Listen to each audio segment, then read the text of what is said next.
بسم اللہ الرحمن الرحیم۔ اسلامک اپڈیٹس کے معزز ناظرین السلام علیکم۔ اگر ابھی تک آپ نے ہمارے چینل کو سبسکرائب نہیں کیا تو سبسکرائب ضرور کیجیے گا۔ ایک نیک اور مالدار شخص کا قصہ۔ ایک نیک اور مالدار شخص نے اپنا قصہ لکھا ہے کہ ایک دن میرا دل بہت بے چین ہوا۔ ہر چند کوشش کی کہ دل بہل جائے، پریشانی کا بوجھ اترے اور بے چینی کم ہو، مگر وہ بڑھتی ہی گئی۔ بالآخر تنگ آ کر باہر نکل گیا اور بے مقصد ادھر ادھر گھومنے لگا۔ اسی دوران ایک مسجد کے پاس سے گزرا تو دیکھا کہ دروازہ کھلا ہے۔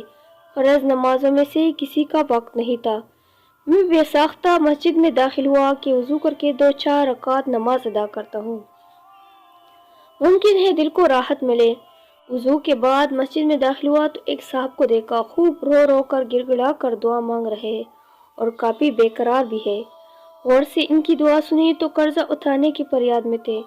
ان کو سلام کیا، مصافحہ ہوا، قرضے کا پوچھا، بتانے لگے کہ آج ادا کرنے کی آخری تاریخ ہے، اپنے مالک سے مانگ رہا ہوں۔